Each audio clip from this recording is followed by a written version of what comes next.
신약성경 276페이지입니다. 고린도전서 11장 2절로 16절까지의 말씀 함께 보겠습니다.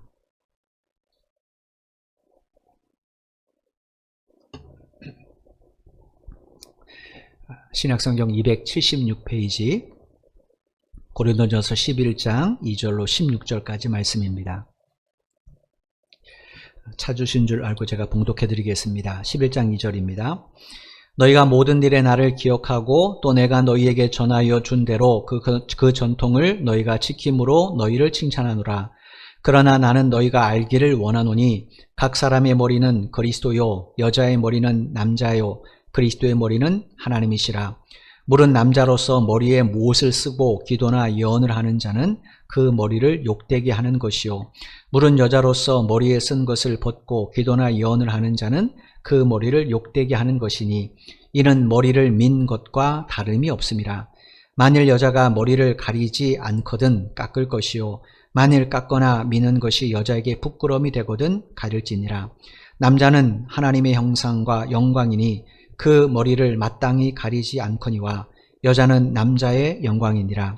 남자가 여자에게서 난 것이 아니요 여자가 남자에게서 났으며 또 남자가 여자를 위하여 지음을 받지 아니하고 여자가 남자를 위하여 지음을 받은 것이니 그러므로 여자는 천사들로 말미암아 권세 아래에 있는 별을 그 머리 위에 둘지니라. 그러나 주 안에는 남자 없이 여자만 있지 않고 여자 없이 남자만 있지 아니하니라. 이는 여자가 남자에게서 난 것 같이 남자도 여자로 말미암아 났음이라. 그리고 모든 것은 하나님에게서 났느니라. 너희는 스스로 판단하라. 여자가 머리를 가리지 않고 하나님께 기도하는 것이 마땅하냐. 만일 남자에게 긴 머리가 있으면 자기에게 부끄러움이 되는 것을 본성이 너희에게 가르치지 아니하느냐. 만일 여자가 긴 머리가 있으면 자기에게 영광이 되나니 긴 머리는 가리는 것을 대신하여 주셨기 때문이니라. 논쟁하려는 생각을 가진 자가 있을지라도 우리에게나 하나님의 모든 교회는 이런 관례가 없느니라. 아멘. 여러분이 아시는 것처럼 애굽에서 400년 동안 눈물과 고통의 노예살이를 해야 했던 이스라엘 백성들을 하나님께서 모세를 통해 애굽에서 이끌어내셨습니다. 출애굽을 시켜주셨어요. 그리고 이제 그들을 시내산으로 인도하신 후에 시내산에서 출애굽한 이스라엘 백성들과 언약을 맺으십니다. 당신께서 이스라엘 백성들을 당신의 거룩한 백성으로 삼으시겠다라는 거예요. 하나님이 그들의 왕이 되어주시겠다라는 거죠. 여기에 이스라엘 백성들은 일제히 아멘으로 화답했고 하나님과 이스라엘 백성들은 이제 왕과 그의 백성으로 언약을 맺게 됩니다. 그리고 이 언약을 근거로 하나님은 이스라엘 백성을 가운데 임재하시기 위해서 모세에게 당신의 구할 처소를 만들라 이렇게 명령을 하셨어요. 여러분 그 백성들이 있는 곳에 왕이 백성들을 밖에 살면 어떻게 되겠습니까? 예를 들어서 우리나라 대통령이 우리나라에 살지 않고 다른 땅에 살면 어떻게 되겠습니까? 그럼 문제가 심각하겠죠. 그죠? 왕이 그 백성 안에 거해야 백성들을 돌볼 수 있는 거죠. 그래서 하나님은 이스라엘 백성들에게 내가 왕이기 때문에 왕의 언약을 맺었기 때문에 너희들 가운데 임재하겠다라고 말씀하시고 당신의 거처를 짓게 하셨습니다. 그게 우리가 잘 알고 있는 성막입니다. 성막. 그런데 문제는 이스라엘 백성들은 시내산에서 계속 머물 것이 아니고 가나안 땅까지 이동을 해야 됩니다. 하나님이 가나안 땅을 그들에게 주시겠다고 약속하셨으니까. 그러니까 이 성막을 그저 고정된 그런 장소로 만들면 안 되죠. 그래서 하나님께서 성막을 지을 땐 이스라엘 백성들이 이동할 때 함께 그 성막을 가지고 갈 수 있도록 임시 텐트처럼 이동할 수 있는 장막으로 만들게 이렇게 명령을 하시는 거예요. 이때부터 이제 이스라엘 백성들은 성막을 짓고 나서부터는 하나님 임재를 상징하는 성막을 중심으로 생활을 합니다. 가나안 땅을 향해 이동할 때도 그리고 심을 위해서 장막을 칠 때도 그들은 항상 성막을 중심으로 모든 것을 결정해요. 자기가 생각하기에 왜 여기다 텐트를 치게 하시지? 지금은 정말로 떠나야 될 텐데 라고 그들이 임의로 생각해도 성막 위에는 구름이 뜨거나 아니면 거기 머물지 않으면 그들은 이동하지 않았어요. 자기들의 생각을 다 내려놓고 왕이신 하나님의 결정을 그들은 철저히 따르게 됩니다. 그러니까 그들은 성막 중심의 삶을 살게 된 거죠. 그렇게 성막과 함께 광야를 이스라엘 백성들이 통과했어요. 그리고 40년 만에 하나님이 약속하신 가나안 땅에 그들이 들어가게 됩니다.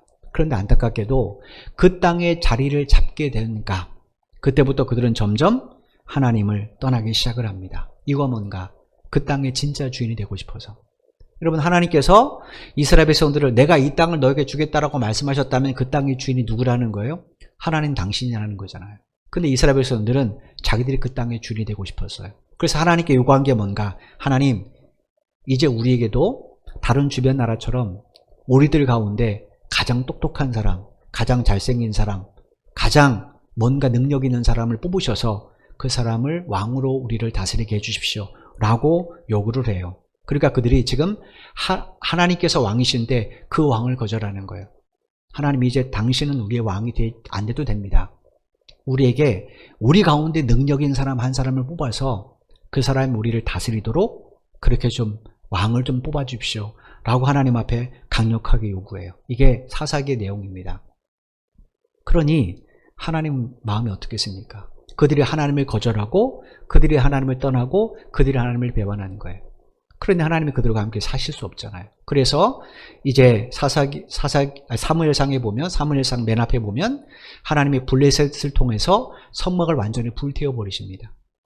이제 나는 너희들과 함께 하지 않는다는 거죠. 그때부터 이스라엘 백성들은 성막이 없기 때문에 성막 중심의 삶을 살지 못합니다. 그러니 그들의 삶이 어떻게 되겠습니까? 주변의 강대국의 먹잇감으로 전락하게 돼요. 이 나라가 강성하면 그 나라에 치여서 거기에 조공을 바치고, 저 나라가 강성하면 또 거기에 치여서 그 나라에 조공을 바치고, 그런 신세로 전락하게 됩니다. 그런 이스라엘 백성들 하나님이 너무너무 안타까우셔서 이제 당신의 마음에 합한 사람 한 사람을 왕으로 세워주시죠. 그 사람이 바로 다윗 왕입니다. 이 다윗 왕을 통해 하나님은 이스라엘 백성들에게 성막이 필요하다는 것을 가르쳐 주십니다. 이유가 뭐냐면 왕이 그 안에 있어야 그들이 하나님의 백성이 될 수 있기 때문에 그렇습니다. 왕이 그 백성을 떠나는데 그 백성이 어떻게 하나님 백성이 될 수 있습니까? 그래서 하나님은 다윗에게 성막을 짓고 싶은 그런 마음을 허락해 주십니다. 그런데 문제는 가나안 땅 이스라엘 백성들은 이동하지 않아도 되잖아요.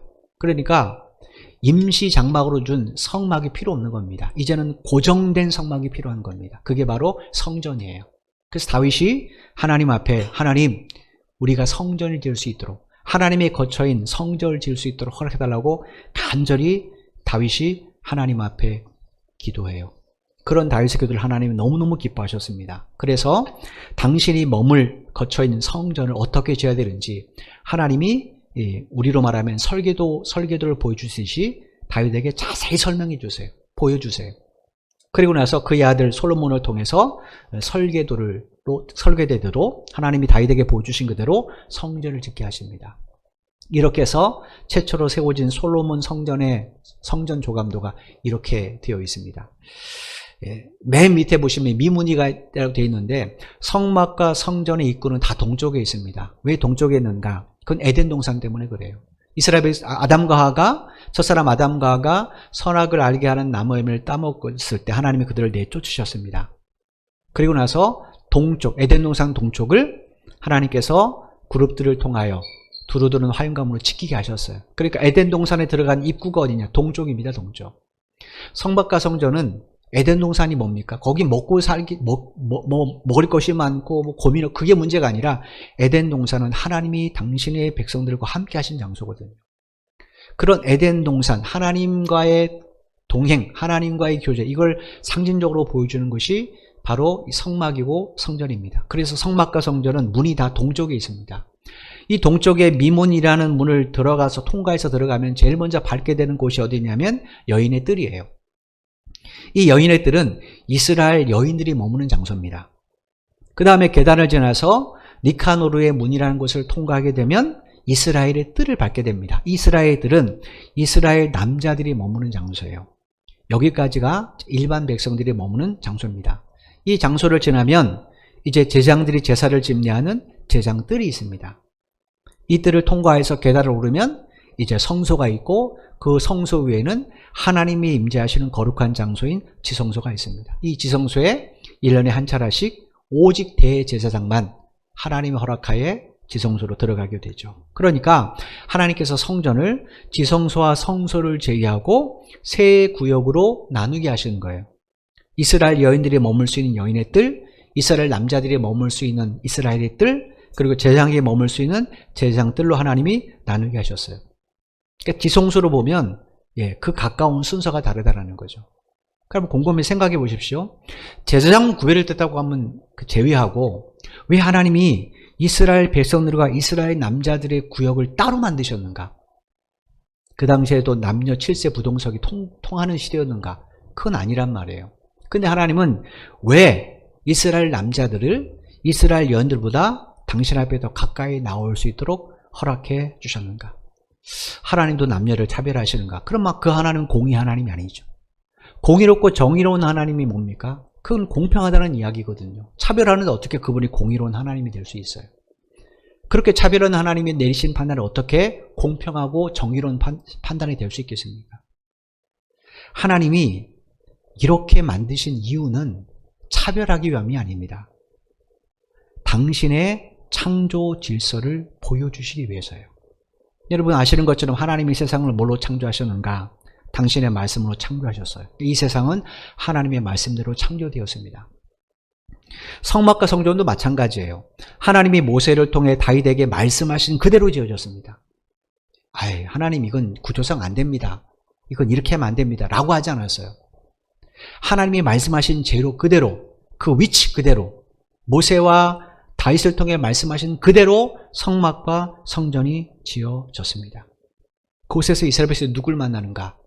바로 창조자 하나님을 만납니다. 창세기 1장에 보면 이 세상을 창조하실 때 하나님은 질서와 관계를 통해 이 세상을 창조하신 장면이 기록이 되어 있어요. 앞에 잠깐 보십시오. 천지창조 순서인데 앞에 도표를 보시면 창세기 1장 2절 말씀을 보면 하나님의 세상을 창조하시기 전에 이 세상이 어떻게 되는가? 혼돈하고 공허한 상태가 되었다라고 기록이 되어 있어요. 우리말로 혼돈이라고 번역된 히브리어는 마구 뒤섞여 있어 갈피를 잡을 수 없는 상태를 의미합니다. 쉽게 말하면 전혀 분리할 수도 없고 분리되지도 않은 상태였다는 거예요. 그리고 우리말로 공허라는 것은 속이 텅 비어 있다는 거예요. 이렇게 혼돈된 세상에 하나님께서는 이제 분리를 시작하십니다. 빛과 어둠을 나누시고 하늘 위에 있는 물과 땅 아래에 있는 물들, 강과 바다를 나누십니다. 수평선을 만드신 거죠.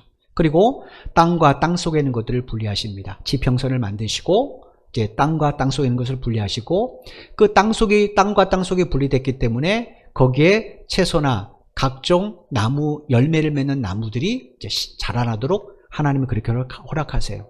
그렇게 명령하세요.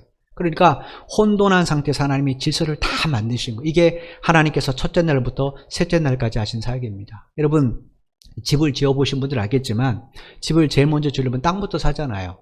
자, 땅 사고 그러면 거기서 살 수 있습니까? 아니죠. 땅 사고 제일 먼저 하는 게 뭡니까? 공간을 만들어야 되잖아요. 그죠? 설계도를 가지고 여기는 안방, 여기는 뭐 막 거실, 여기는 뭐 화장실 다 공간을 나누잖아요. 그죠? 그죠? 분명히 땅에는 아무것도 없습니다. 땅을 처음 사면 거기에 뭘 나눌 수 있는 상태가 아니에요. 그때 제일 먼저 사람들이 하는 게 뭐냐면 질서 있게 공간을 배분하는 겁니다. 하나님께서 이 혼돈한 세상에 첫째 날부터 셋째 날까지 질서 있게 배분을 하셨어요.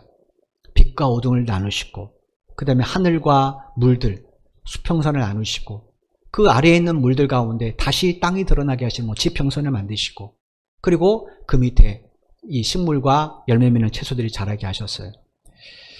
여러분 그리고 나서 어떻게 했는가? 하나님이 공허라는 것은 속이 텅 비었다는 거죠. 공허한 그 공간 가운데 하나님이 이제 필요한 것들을 채우시는 작업을 하십니다. 지구 밖에는 해와 달과 별들을 채우셨고 그리고 하늘과 바다는 새와 물고기를 채우셨어요. 그 다음에 땅에는 각종 채소와 식물을 먹고 번성할 수 있도록 짐승을 채우셨고 그 모든 것을 관리할 수 있도록 하나님이 사람을 창조하셨습니다. 이게 넷째 날부터 여섯째 날까지 하나님이 하신 사역이에요. 그러니까 이 하나님의 창조는 질서와 관계를 담고 있는 현장이라는 거예요. 질서와 관계 속에서 하나님이 세상을 창조하셨어요. 이걸 보여주는 것이 성막과 성전입니다. 그래서 성막은 제일 먼저 공간이 나눠져 있습니다. 그리고 그 공간 안에 필요한 하나님이 말씀하신 기구들로 채워져 있습니다. 즉 하나님이 말씀하신 대로만 됩니다. 사람이 생각하기에 에이 저건 뭐 저렇게 할 필요가 있어? 금으로 쌓을 필요가 있어? 은으로 쌓을 필요가 있어? 아 이거 아무것도 아닌데 꼭 이걸 이렇게 만들어야 돼? 그렇게 주장하지 못해요. 반드시 하나님의 말씀하신 대로 성전에 있는 모든 기구를 만들어서 지성소에 둘 것은 지성소에, 성소에 둘 것은 성소에, 성막에 뜰에 둘 것은 성막의 뜰에 다 각각 배치하게 하십니다. 그러니까 성막과 성전은 뭘 보여주는 거예요? 하나님의 천지창조를 보여주는 거예요. 그 안에서 하나님이 임재하십니다. 그 하나님은 어떤 하나님입니까? 세상을 창조하신 하나님이에요. 그러므로 그 하나님 앞에 나아간 자는 하나님의 창조 질서를 인정해야 됩니다. 그래야 그분의 말씀에 순종할 수 있습니다. 여러분, 자녀가 부모와 자식 간의 그 관계를, 그 질서를 인정하지 않으면 부모한테 순종합니까? 순종 안 합니다. 그죠? 부모와 나 사이의 질서, 하나님이 세우신 질서를 인정할 때 그때서야 자식은 부모를 공경하게 되어 있어요. 성막과 성전도 마찬가지예요. 그런데 지금은 어떻습니까? 이 성전이 없습니다. 왜 없는가? 하나님이 성막과 성전을 인간들에게 주신 가장 중요한 목적, 우리에게 중보자가 필요하다는 거예요. 여러분, 성막이 왜 필요합니까? 거룩하신 하나님을 만나야 되는데 인간은 죄인이라 나갈 수 없어요. 이 죄의 문제를 해결받아야 하나님께 나아갈 수 있습니다. 그래서 대신 누가 그걸 집례합니까? 제장이 집례해요. 성막과 성전은 모여서 웃고 떠들라는 곳이 아니라 그곳에 중재자를 통하여 하나님께 나아가는 과정, 즉 중재자가 필요하다는 사실을 가르쳐 주신 것이 성막과 성전입니다. 하나님과 우리 사이에. 그런데 예수님이 우리의 중보자시잖아요. 그 주님이 이 땅에 오셨습니다. 그러므로 성막과 성전이 필요합니까? 필요 없습니까? 더 이상 필요 없죠. 그죠? 모든 것이 예수님을 가리키는 건데 그 예수님이 이 세상 오셨으니까 더 이상 성막과 성전은 필요 없습니다. 그래서 하나님께서 조 70년에 로마 제국의 티토스 장군을 통해서 사람이 손으로 지은 모든 성전을 돌 위에 돌 하나 남자로 다 부셨습니다. 그리고 그 이후에도 그 성전을 못 짓게 하셨어요. 생각해 보십시오. 만약에 사람들이 예루살렘 그 지역이 이스라엘의 온전한 땅이었다면 그들은 분명히 성전을 다시 지었을 겁니다. 그렇죠? 안 짓겠습니까? 근데 성전을 지금 못 져요. 하나님이 아예 성전을 못 짓도록 하신 겁니다. 이유가 뭔가? 우리는 성막과 성전이 예표하는 예수 그리스도를 믿음으로 하나님 앞에 나아갈 수 있게 되었기 때문에 그렇습니다. 그 후에 주님께서 당신의 사도를 통하여 새로운 성전에 대한 이야기를 하셨습니다. 고린도전서 3장 16절 말씀입니다. 너희는 너희가 하나님의 성전인 것과 하나님의 성령이 너희 안에 계시는 것을 알지 못하느냐. 여기 너희는 누구냐면 예수 그리스도를 믿고 구원받은 성도들, 저와 여러분을 말합니다. 주님께서 구원받은 우리들의 몸이 뭐라고 말해요? 새로운 성전이라는 거예요. 이게 어떻게 가능할까요? 여러분, 성막과 성전에는 누가 임재하세요? 하나님이 임재하시죠. 하나님이 임재하지 않으면 그건 성막과 성전이 아닙니다. 똑같이 지어도 하나님이 임재하셔야 그게 하나님의 거처인 성막과 성전인 거예요. 마찬가지입니다. 예수 믿는 사람들 안에 뭐가 임재하고 계십니까? 하나님의 영이신 성령이 우리 안에 임재하고 계세요. 그래서 사도 바울이 로마서에서 누구든지 그리스도의 영이 그 안에 없으면 그 사람은 그리스도는 아니다라고 말하는 거예요. 그러니까 성전과 성막에 하나님이 임재하신 것처럼 우리의 몸 안에 하나님의 영이신 성령께서 친히 임재하십니다. 그러니까 우리가 뭐가 된 겁니까? 새로운 성전이 되는 거예요. 그러므로 교회는 어떤 곳인가? 새로운 성전이 된 성도들의 모임입니다. 그렇다면 성막과 성전 안에서 하나님의 질서가 존중돼야 되는 것처럼 교회 안에서도 반드시 하나님의 창조 질서가 존중돼야 됩니다. 왜냐? 그게 존중되어야 주 안에서 올바른 성도와의 관계를 맺을 수 있어요. 조금 전에 말씀드린 것처럼 부모와 자식 간의 질서가 존중되어야 부모와 자식 간의 바른 관계를 맺습니다. 부부도 마찬가지잖아요. 사람의 관계 모든 것도 마찬가지지 않습니까? 우리가 회사를 가든 아니면 사업을 하든 질서가 존중될 때야 그 안에서 바른 관계를 맺을 수 있어요. 사도 바울이 고린도 11장에서 지금 여자 성도들에게 교회에서 예배 드릴 때, 공적에 모임 드릴 때 머리에 수건을 써라 이렇게 권면했습니다. 이유가 바로 여기에 있어요. 교회 안에서 하나님의 질서를 존중하기 위해서. 교회에서 이 질서가 깨지면 어떻게 됩니까? 그러면 그 교회는 혼란해지게 됩니다. 예를 들어서 하나님의 교회에 직분자를 세우셨습니다. 목사, 장로, 그 다음에 권사, 안수집사 이렇게 질서 있게 하나님께서 교회의 질서를 위해서 직분자를 세우셨어요. 그런데 이제 막 예수 믿게 된 초신자가 와서 그냥 그 질서를 다 무너뜨리면 어떻게 됩니까? 자기가 더 뛰어나다고 해서 목사의 말도 장로의 말도 권사의 말도 그거 다 잘못돼서 내 말대로 해달라고 주장하면 어떻게 되겠습니까? 그러면 그 교회는 혼란스러운 교회가 될 수밖에 없는 거죠. 하나님은 교회의 질서를 위해서 직분을 세우셨거든요. 그러니까 그 직분이 존중되어야 그 교회의 성도 간의 관계가 바르게 될 수 있습니다. 그래서 하나님께서 사도 바울을 통해 지금 이 문제를 이야기하시는 거예요. 오늘 본문 7절 말씀 보겠습니다. 남자는 하나님의 형상과 영광이니 그 머리를 마땅히 가리지 않거니와 여자는 남자의 영광이니라. 창세기 2장에 보면 하나님께서 남자와 여자를 창조하신 과정이 기록이 되어 있어요. 그때 보면 분명히 하나님은 제일 먼저 누구부터 창조하셨는가? 남자부터 창조하셨어요. 그리고 남자의 갈빗대를 이용해서 여자를 만드셨습니다. 그러니까 분명히 하나님이 만드신 첫사람은 남자입니다. 그런데 창세기 1장 27절 말씀이 있어요.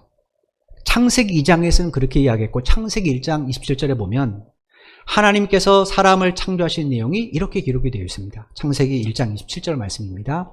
하나님이 자기 형상 곧 하나님의 형상대로 사람을 창조하시되 남자와 여자를 창조하시고. 하나님께서 사람을 창조하실 때 처음부터 남자와 여자를 창조하셨다라는 거예요. 창세기 1장은 하나님이 온 세상을 창조하신 과정이고 창세기 2장은 그 중에 가장 중요한 것이 사람이잖아요. 왜냐하면 사람에게 관리해야 되니까. 그러니까 사람을 중심으로 천지창조를 다시 재해석한 내용입니다. 그렇다 할지라도 생각해 보십시오. 분명히 창세기 2장에서는 하나님이 남자를 먼저 창조하시고 남자의 갈빗대를 취해서 여자를 만드셨어요. 순서상. 그런데 왜 이걸 말씀하시기 전에 창세기 1장에서 처음부터 나는 남자와 여자를 창조하셨다고 말씀하셨을까요? 이게 해결돼야 왜 하나님이 굳이 남자 여자를 구별해서 설명하는지를 우리가 이해할 수 있어요. 여러분 이걸 어떻게 이해할 수 있는가? 그거는 하나님께서 여자를 창조하시는 과정을 쭉 살펴보면 됩니다. 여러분 하나님이 여자를 창조하실 때 주재료가 뭐였습니까? 남자의 갈빗대예요. 그죠? 그 갈빗대는 하나님이 언제 만드신 거예요? 남자를 창조하실 때입니다. 그러면 여자의 주 재료를 하나님이 이미 창조하실 때 남자 안에 넣어줬다는 이야기잖아요. 그죠? 그럼 뭘 의미합니까? 하나님은 남자를 창조하실 때 여자를 숨겨두신 상태로 창조하셨다는 거예요. 그러므로 남자가 완전해지려면 누구 하나가 돼야 됩니까? 하나님이 창조하신 여자와 하나가 돼야 돼요. 하나님이 나의 갈빗대를 취해서 만드신 여자와 하나가 되어야 됩니다. 그래서 하나님께서 남자인 아담 안에 갈빗대를 취해서 여자를 만드신 후에 두 사람에게 서로 한 몸을 이루라 이렇게 명령을 하신 거예요. 그러므로 남자는 누구를 통해서만 온전해질 수 있는가? 여자입니다. 그래서 사도 바울이 여자는 남자의 영광이다 이렇게 이야기하는 거예요. 여자가 남자의 이런 영광이 되려면 그러면 어떻게 해야 되는가? 반드시 하나님께서 창조하신 질서를 존중해야 됩니다. 8절 9절 말씀 보겠습니다. 남자가 여자에게서 난 것이 아니요 여자가 남자에게서 났으니 또 남자가 여자를 위하여 지음을 받지 아니하고 여자가 남자를 위하여 지음을 받은 것이니. 조금 전에 말씀드린 것처럼 하나님께서는 사람을 창조하실 때 남자 여자를 동시에 창조하지 않으셨어요. 남자 창조하시고 그 다음에 그 후에 여자를 창조하셨습니다. 왜 이렇게 창조하셨는가? 창세기 2장 18절에 보면 남자가 혼자 있는 것이 하나님 보시기에 좋지 않아서 그래서 그 남자를 돕는 배필로 여자를 창조하셨어요. 그런데 창세기 2장 18절에서 이 돕는 배필이라는 단어가 참 재미있는 단어예요. 이 히브리어로 에제르 케네그도라는 단어인데 에제르는 돕다라는 뜻입니다. 근데 이 케네그도라는 단어가 무슨 뜻이냐면 그와 마주보고 서 있다라는 거예요. 무슨 이야기입니까? 하나님은 여자를 남자가 동등된 위치로 창조하셨다라는 거예요. 동등된 위치에서 남자를 도울 수 있는 존재가 여자라는 거예요. 그러니까 남자는 여성을 무시하면 됩니까? 안 됩니까? 절대로 안 되는 거죠. 하나님 처음부터 남자 여자를 동등하게 보신다는 거예요. 동등한데 문제는 남자 혼자는 온전해질 수 없습니다. 그래서 여자로 하여금 남자가 온전해질 수 있도록 돕는 존재로 하나님이 창조해 주시는 거예요. 사도 바울이 여자 성도들에게 왜 머리에 수건을 쓰러 가는가? 이런 하나님의 창조 질서, 창조의 목적을 인정하기 위해서입니다. 왜냐? 그게 인정되어야 하나님의 말씀의 권위에 복종합니다. 생각해 보십시오. 자녀가 부모의 권위를, 질서를 인정해야 그 부모의 권위 앞에 순종하죠. 그렇지 않습니까? 여러분이 하나님이 이 목사를 세우신 질서를 인정해야 제가 뭘 할 때 그 말에 여러분이 따를 수 있죠. 그렇죠? 그렇지 않으면 어떻게 됩니까? 그러면 따르지 않습니다. 제가 전한 하나님의 말씀 여러분에게 절대 은혜가 안 돼요. 여러분 아마 오래 신앙생활 하신 분들 아마 이런 거 많이 경험하죠. 저도 그렇습니다. 저도 부교육자 생활하면서 많이 경험했어요. 목사와의 질서를 인정하지 않으면 목사가 하는 모든 말은 절대로 은혜가 안 됩니다. 그리고 그 말은 내가 따라야 될 말이 아니에요. 목사님은 그렇게 생각해도 나는 아닌데 이렇게 갈 수밖에 없어요. 교회 안에서 질서가 인정될 때 그 권위 아래, 하나님의 말씀의 권위 아래 모든 성도들이 하나가 될 수 있는 겁니다. 이걸 보여주는 것이 바로 창세기고, 창세기 사람을 창조하는 관점이고, 그리고 하나님이 말씀하시는 거예요. 우리에게 그 권위를 인정하라, 복종하라는 거죠. 왜냐? 그래야 하나님의 말씀에 순종할 수 있는 마음이 생기기 때문에 그렇습니다. 10절 말씀입니다. 그러므로 여자는 천사도로 말미암아 권세 아래에 있는 표를 그 머리 위에 둘지니라. 그래서 천사도로 말미암아 이 표현은 학자들마다 여러 가지 설이 있습니다. 신학자들도 여기에 대해서 여러 가지 설이 많이 있어요. 근데 우리가 쉽게 받아들일 수 있는 가장 보편적인 설이 저는 맞다고 생각해요. 그게 뭐냐면 우리가 예배 드릴 때 그 현장에 하나님이 영으로 임재하신다는 거예요. 출애굽기 25장에 보면 하나님께서 예배의 공간이 성막이잖아요. 그죠? 근데 하나님이 지성소에 법궤를 안치하게 하셨어요. 근데 그 법궤 뚜껑이 어떻게 생겼는가? 순금으로 되어 있는데 이름이 이제 속죄소입니다. 법궤 뚜껑 이름이. 속죄소 양쪽 끝에는 구룹이라는 천사의 모양을 하나님이 조각해서 붙이게 하셨어요. 왜 이 모양을 붙이게 하셨는가? 에스겔서 10장에 보면, 구약성 에스겔서 10장에 보면 하나님이 환상 중에 에스겔을 당신의 보좌 앞에 부르십니다. 그때 에스겔에 보니까 하나님 보좌 양옆에 그룹들이 있었어요. 그 그룹들은 하나님의 보좌 앞에서 하나님을 시중드는 영적인 피조물이에요. 이거는 하나님이 인간들의 수준에 낮춰서 당신의 나라를 보여주는 겁니다. 여러분 옛날 왕정시대 생각해 보십시오. 이스라엘을 출애굽을 할 때 그들이 이미 그 시대는 왕정시대입니다. 애굽이라는 나라가 존재했으니까. 왕정시대 때 보시면 왕은 어디 있습니까? 늘 보좌에 있어요. 그죠? 보좌 옆에 누가 있습니까?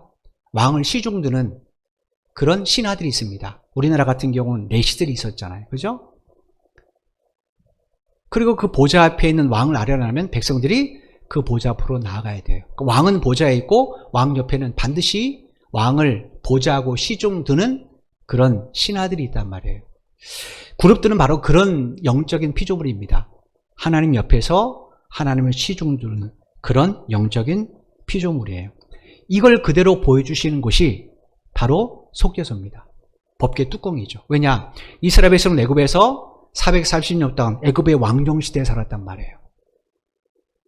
그런 그들에게 하나님이 당신의 나라와 당신의 보좌를 보여주려면 그들의 수준으로 내려가셔야 됩니다. 그래서 인간들이 이해할 수 있는 왕정시대 때 인간이 이해할 때 왕은 보좌에 앉아있고 그 옆에는 왕의 시종을 드는 신하들이 있고 이 이미지가 인간들에게 각인되어 있단 말이에요. 그래서 하나님이 이야기를 하시는 거예요. 여러분 어린 아이들한테 정치 얘기하면 알아들습니까? 못 알아듣죠. 어린 아이들에게 여러분이 살았던 역사 이야기를 얘기하면 못 알아듣습니다. 그죠? 못 알아듣습니다. 왜냐? 그 아이들의 문화적 배경하고 다르기 때문에 그래요.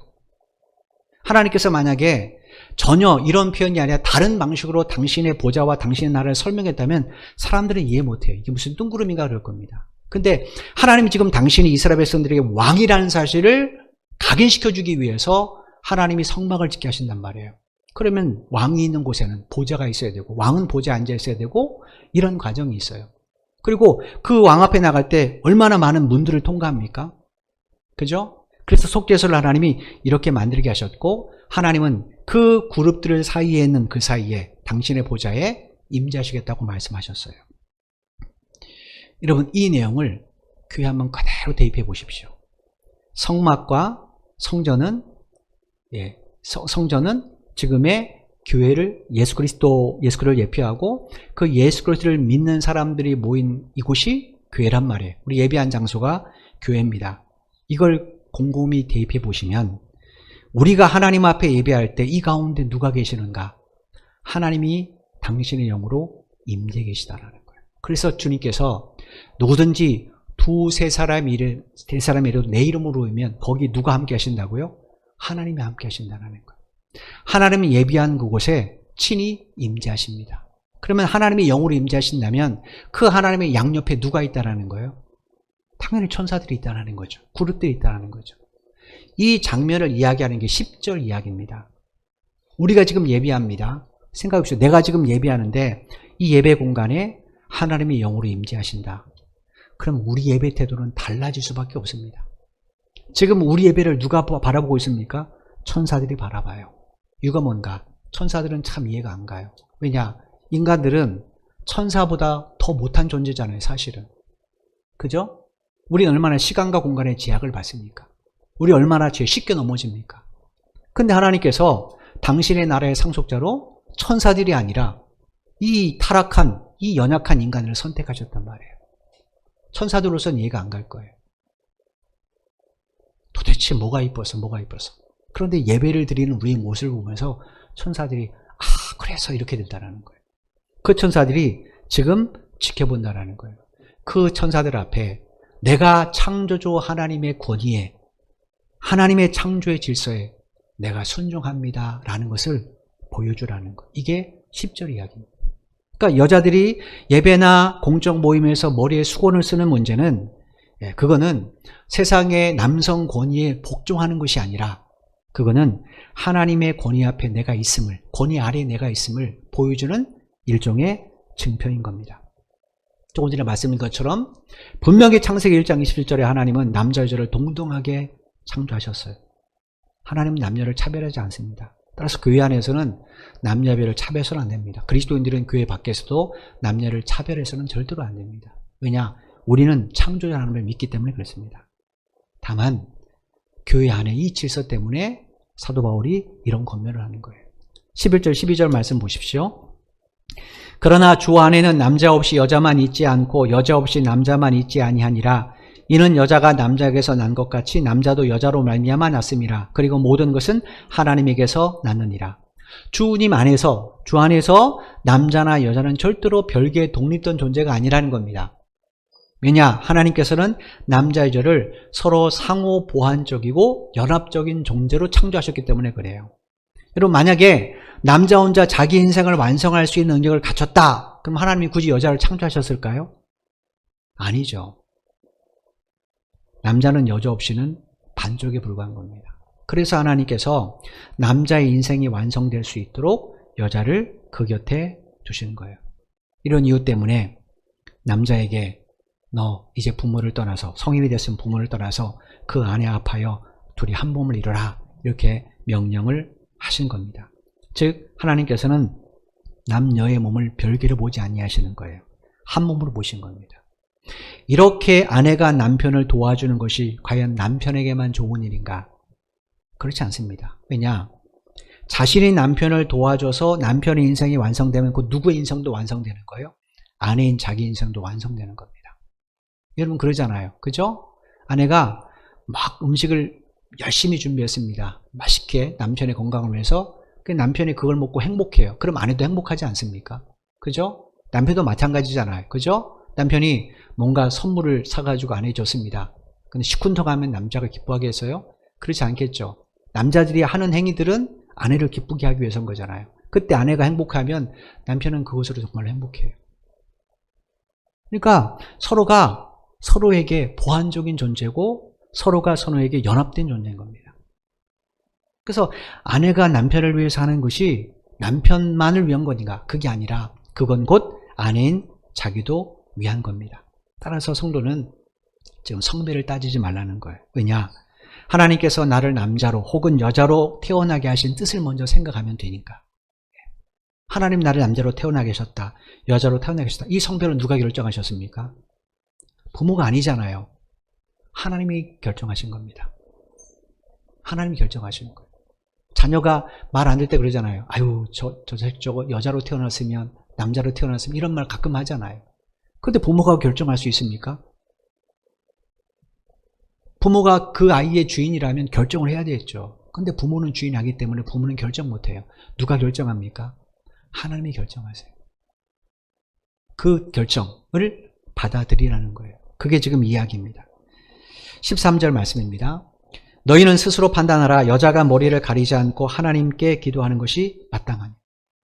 2000년 전 시대에 교회에서 여자들이 머리에 수건을 쓴 이유, 그건 조금 전에 말씀드린 것처럼 하나님의 권위에 복종하고 그분의 질서를 따르기 위함이에요. 자, 그러면 지금도 그래야 되는가? 지금도 예배할 때는 여자 성도들은 머리에 수건을 쓰고 예배해야 되는가? 말씀을 좀 적용을 해야 되잖아요. 결론부터 말씀드리면 그렇지 않아도 됩니다. 이유가 뭔가? 우리가 지난 시간에 말씀드렸잖아요. 고린도 교회에 이런 전통을 바울이 만든 목적은 고린도의 사회 때문에 그랬습니다. 그죠? 그 사회에는 모든 여자들이 공적인 모임에 갈 때, 길에 나갈 때 다 머리에 수건을 썼단 말이에요. 그죠?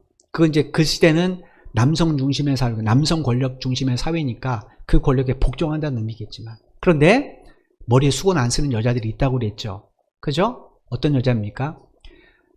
몸을 파는 직업을 가진 여인들, 성적인 직업을 가진 여인들, 그 다음에 노예들은 일을 해야 되니까, 여자 노예들이 일해야 되는데 수건 쓰고 일하다가 이게 날아가면 어떻게 됩니까? 그 다음에 또 한 부류가 뭐라고 했습니까? 동성연애자들. 그런데 교회 안에서 시대적 분위기가 그런 겁니다. 그 사회는 사람들이 그렇게 인식해. 머리에 여자들이 수건을 안 썼다. 공적인 모임에. 그러면 저 사람은 그런 사람 가운데 한 사람, 이렇게 인정했단 말이에요. 그런데 교회 안에서 여자 성도들이 머리에 수건을 안 쓰고 예배를 드리고 기도를 하고 찬양을 해요. 그러면 교회 밖에 있는 사람이 뭐라고 생각하겠습니까? 저 교회 저거 성적으로 굉장히 타락한 곳이네. 저긴 동성애자 집단 아니야? 당연히 이렇게 생각하겠죠. 그럼 어떻게 그들에게 복음을 전하고 그들을 전도할 수 있겠습니까? 그러니까 그 시대 때문에 그래. 그런데 지금 어떻습니까? 지금 우리가 머리에 수건을 안 썼다고 해서 사람들이 그런 눈으로 보지 않잖아요, 지금은. 그죠? 오히려 지금 만약에 어떤 사람이 모자를 쓰고 예배를 드릴 때 이렇게 예를 들어서 환자거나 이런 사람이 아니고 정상적인데 모자를 쓰고 예배 드리면 사람들이 예배 드릴 때 예의 없게 이렇게 취급하는 세상이잖아요. 그러니까 시대적 배경이 전혀 다릅니다. 지금은 이런 거 아닙니다. 다만 천주교에서 미사포를 쓰는 이유는 그건 이제 권위에 복종한다는 의미, 그렇게 미사를 쓰게 하는 것이지, 개신교는 성경 원리적으로 돌아갔을 때 그렇게 머리를 수건을 쓰고 그렇게 강요하지는 않습니다. 그렇게 전통을 세우지는 않습니다. 그래서 13절에 바울이 이 문제에 대해서 여자 성도들에게 판단하라 이렇게 말하는 거예요. 판단하라, 우리말로 번역하면 판단하는데 헬라 원뜻은 선택하라는 겁니다. 근데 이게 헬라어 성경에 보면 문법으로 능동태로 되어 있습니다. 능동태는 그 사람이 주권을 갖고 있거든요. 그러니까 이 말을 바울이 한 이야기를 쭉 들어놓고, 자, 이제 여자 성도들을 당신들이 한번 선택하고 판단해 보십시오. 자, 이런 게도 머리에 수건을 쓰는 것이 남자의 권위에 복종하는 것이라고 생각합니까?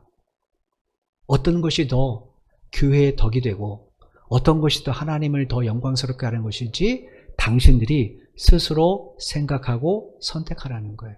바울이 이런 말을 했겠습니까? 이건 하나님이 명령하신 내용이 아니잖아요. 그죠? 성경 어디에 이런 내용이 있습니까? 예수님이 이렇게 말씀하신 적 없잖아요.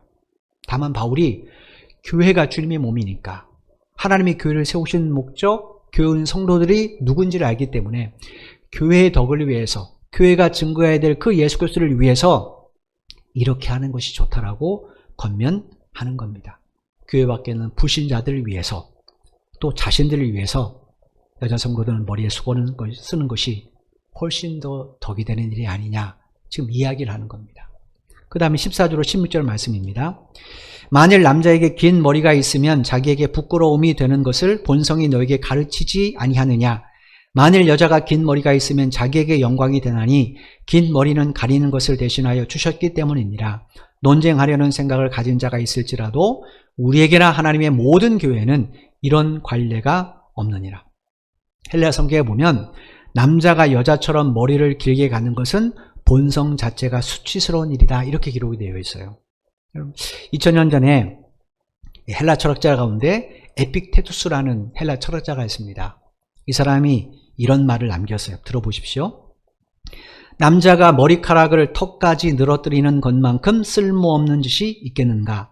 자연은 가능한 한 가장 적합한 방식으로 머리카락에 의해서 남성과 여성을 구별하지 않았는가? 이러한 이유에서 우리는 신이 부여한 표징들을 보존하게 하고 그러한 표징들을 버려서 성의 구별들을 그르쳐서는 안 된다. 이 사람은 하나님 믿는 사람 아닙니다. 헬라 잡신을 믿는 2000년 전에 그 시대 사람이에요. 근데 그 사람이 뭐라고 말했는가? 남자는 반드시 머리를 짧게 자르고 여자는 머리를 길게 기르는 것이 신의 뜻에 부합한 것이라는 거예요. 여러분, 우리나라도 불과 100여 년 전만 해도 여성들은 머리 짧게 깎지 않았잖아요. 그죠?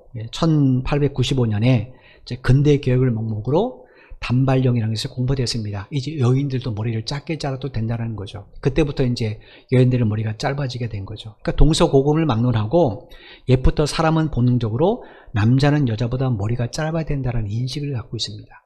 여러분 길거리 가시다가 그 음악하는 사람들 보면 락하는 사람들은 머리 길잖아요. 그죠? 얼마나 단정합니까? 여자보다 더 아름다워요. 그죠? 그렇게 하고 날씬한 옷을 입고 가면 사람들이 뒤에서 궁금해합니다. 저게 남자일까 여자일까? 여러분, 남자도 머리 기를 수 있잖아요. 또 여자가 머리를 짧게 까고 남자처럼 옷을 입고 가면 사람들이 저 사람 여자일까 남자일까? 뒤에서 보면 꼭 여자 같은데 이런 말 할 때가 있습니다. 또 그 머리가 긴 남자가 얼굴이 막 여성처럼 이렇게 오밀조밀하고 아름다우면 더 궁금하죠.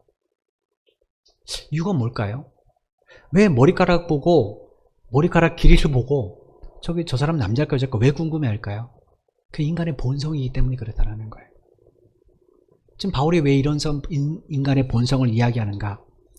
하나님께서 나를 남자로 여자로 창조하신 사실을 부끄러워할 필요 없이 그거 드러내라는 거예요. 나는 하나님이 여자로 창조하셔서 나는 하나님이 남자로 창조하셔서 이게 부끄러운 일이 아니잖아요. 내가 선택한 것이 아닌데 그거 사람들에게 보여주라는 거예요. 그래서 사람들은 머리가 긴 사람을 보면 저 사람 여성이네, 머리가 짧으면 저 사람 남성이라고 객관적으로 그렇게 판단을 하는 겁니다. 그렇다고 지금도 막 그래야 된다는 건 아닙니다.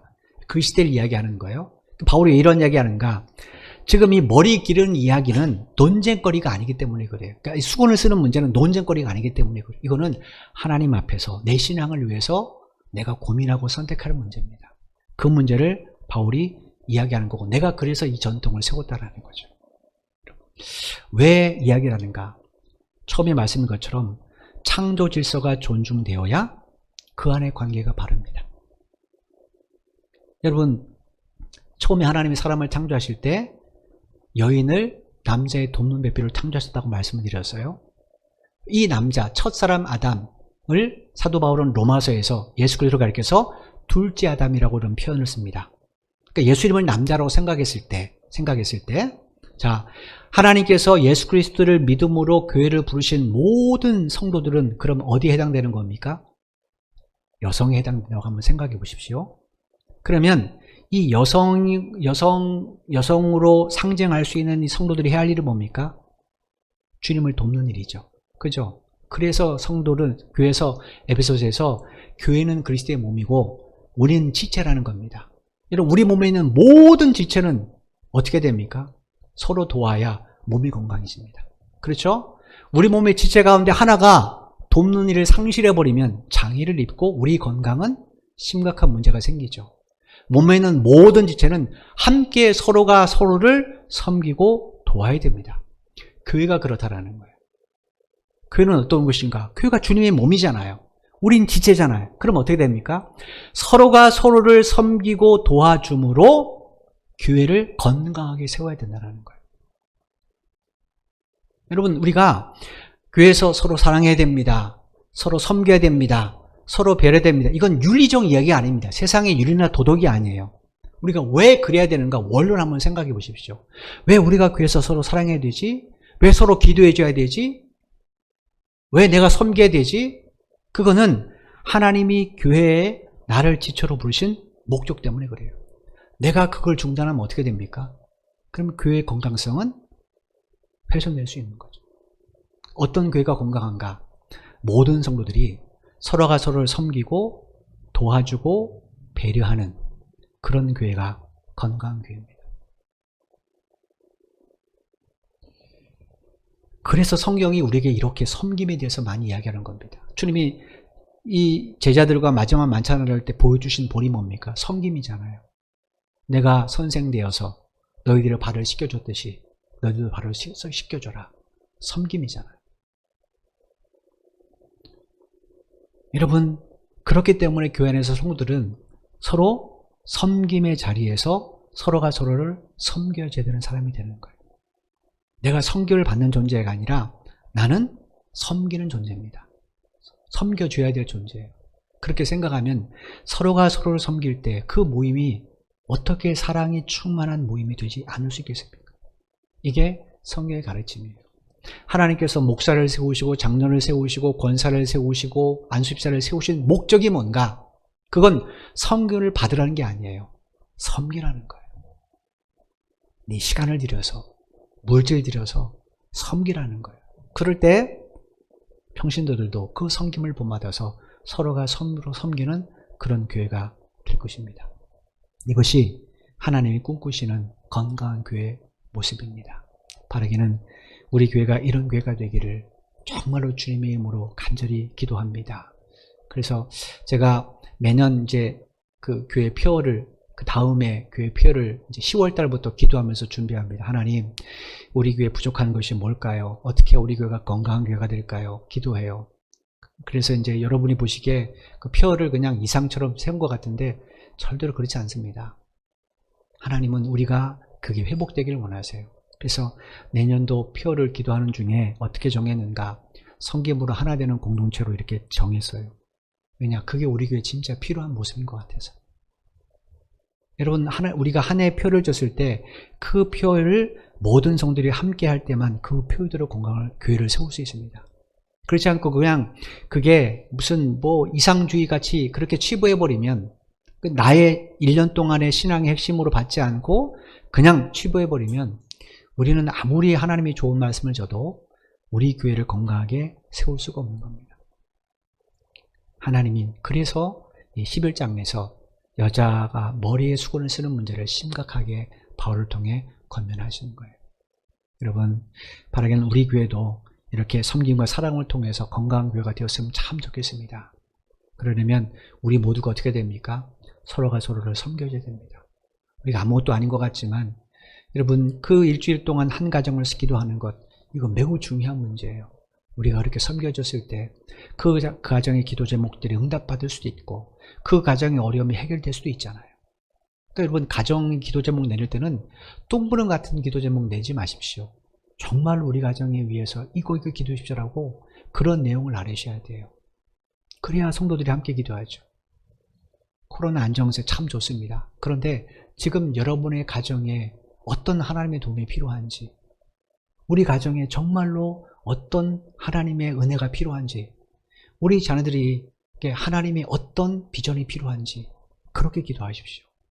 그럴 때 그 기도를 통하여 하나님 응답하시고 역사하시는 겁니다.